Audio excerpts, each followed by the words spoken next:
Hello and welcome. This is a drink called How to Make Iced Maple Mocha. First thing you gotta do is you put the ice cubes into the glass.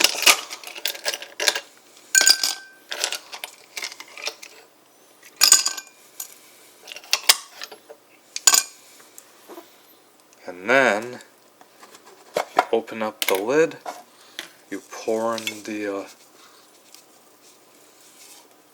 hot chocolate mix, and then after that you pour in the coffee,